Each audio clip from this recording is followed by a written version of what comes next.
Today on DC News Now, a warm-up is on the way to the DMV. We'll look at how long it lasts. An officer accused of pulling the trigger on his fellow officer. Definitely sad for everything that happened. Reaction from neighbors and the court hearing that just happened.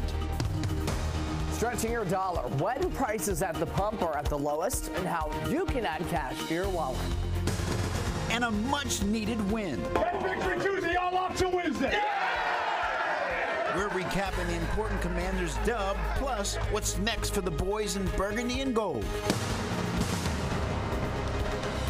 You're watching the station covering all of the DMV.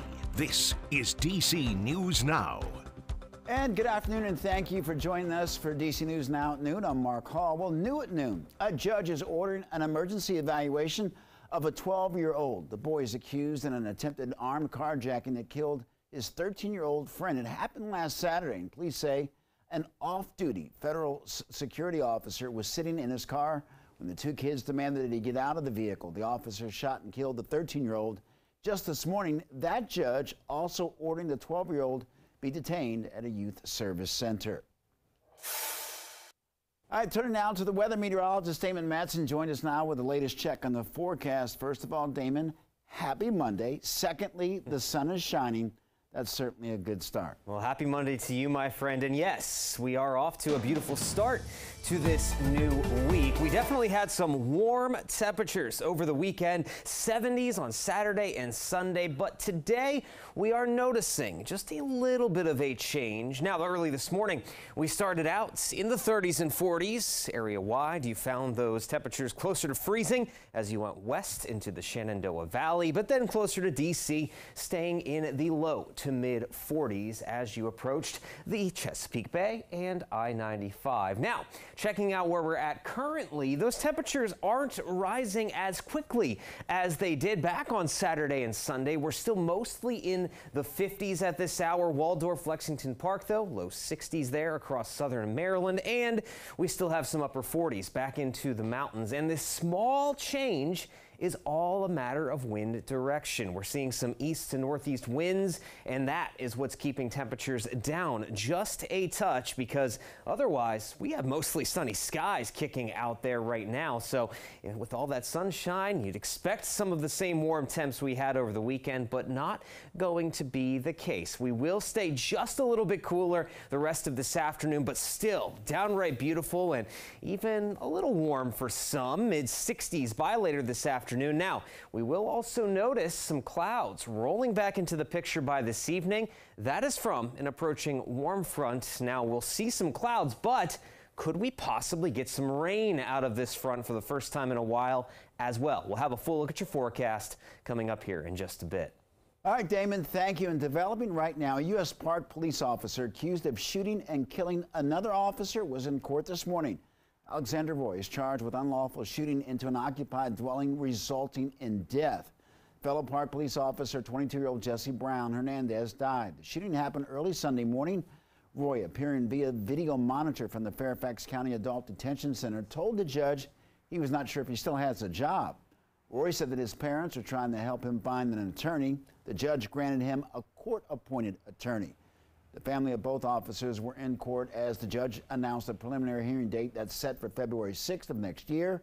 Roy may file a motion to be granted bond this Wednesday. Our Liberty Zabala is at the Fairfax County Detention Center with more on what happened in that apartment on Sunday.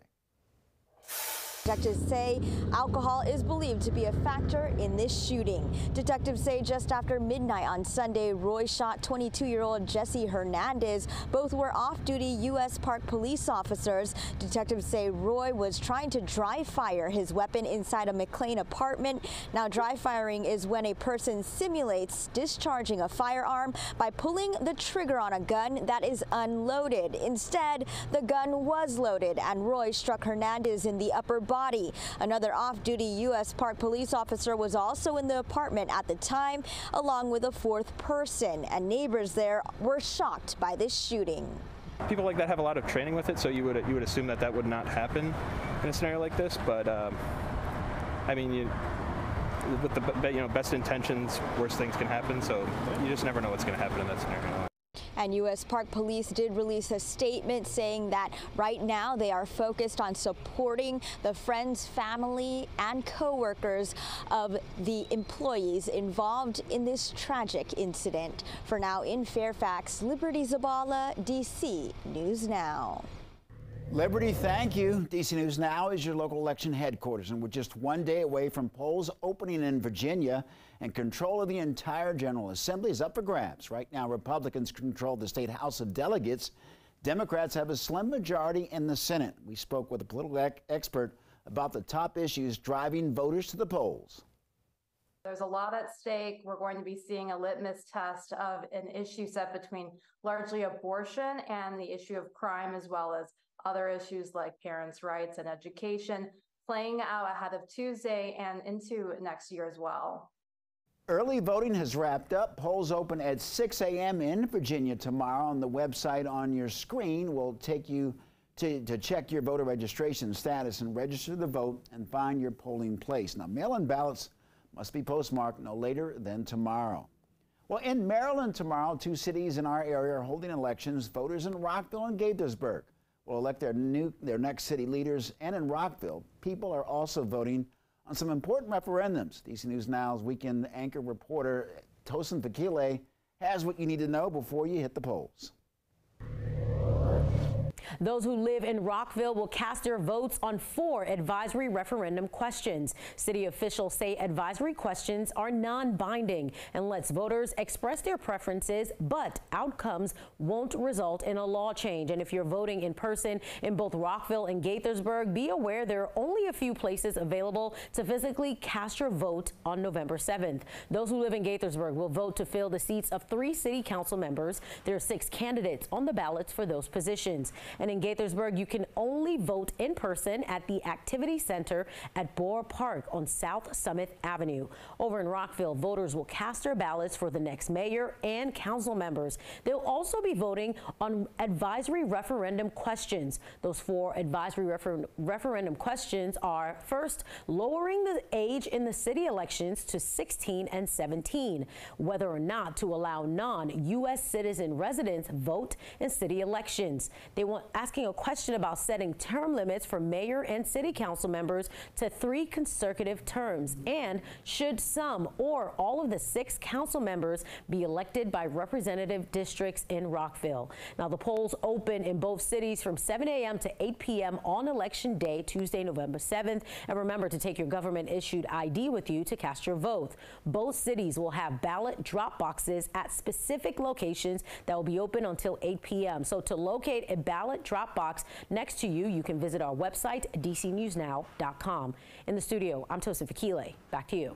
All right, Tosin, thank you. Did you know about 1 in 26 people across the country diagnosed with epilepsy during their lifetime?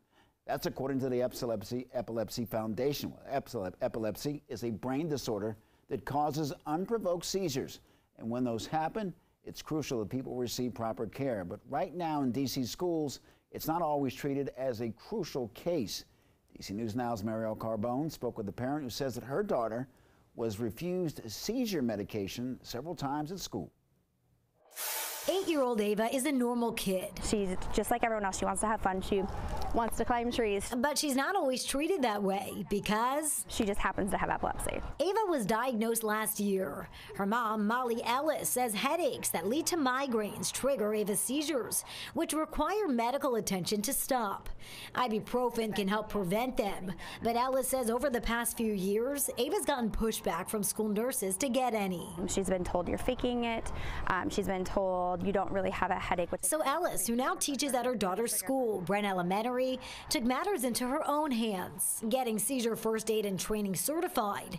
Then she trained her colleagues. There's over 40 teachers and staff members at this school who have volunteered to do this training, and multiple people have said that they feel a lot more prepared. She's now hopeful, thanks to pending legislation, that staff in all D.C. public schools will do the same. It's like a dream come true. Thursday, council members Charles Allen and Robert White introduced the Seizure Safe Amendment Act of 2023. Most of us don't know how to respond. Time is of the essence. Responding appropriately is critically important. The bill requires training for DCPS teachers and administrators in seizure recognition, administering emergency seizure medication, and ensuring students have individualized seizure plans. You know, when you know better, you do better. Ellis says the legislation will be a game changer, possibly a lifesaver, not only for Ava, but for students all across the district. And so in 5 years, I picture her in middle school surrounded by people who are willing and ready to keep her safe. Reporting for DC News Now, I'm Marielle Carbone. Marielle, thank you. New at noon, domestic violence charges have been dropped against a high-ranking official in D.C. Mayor Muriel Bowser's administration. That's according to the attorneys for both Dr. Christopher Rodriguez and his wife, Amanda Rodriguez. Rodriguez, the assistant city administrator and acting chief technology officer, was charged with domestic assault late last week and placed on administrative leave. Well, the statement is as follows. Dr. Rodriguez and Mrs. Rodriguez agree that a family medical emergency has created extreme stress and anxiety, and they wish to prioritize their children's health and well-being. The parties agree that on November 2nd, 2023, neither party physically harmed the other, nor did they intend or any party to be arrested as a result of their verbal dispute. Mrs. Rodriguez did not encourage nor request any charges to be brought against Dr. Rodriguez, and the charges against him were dropped. Both parties wish to move forward to work amicably, and they request privacy at this time to focus on their children.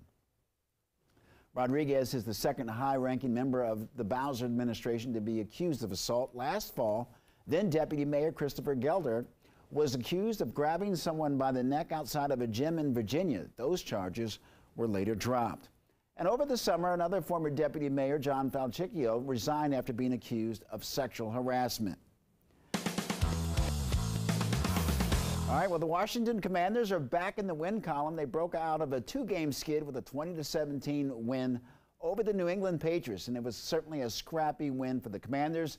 They went into halftime down following a red zone interception from quarterback Sam Howell. Howell bounced back from the pick to finish the game with over 300 yards passing and one touchdown. And this is the first time that the Commanders have beaten New England on the road in almost 2 decades, and they head to Seattle to take on the Seahawks next Sunday.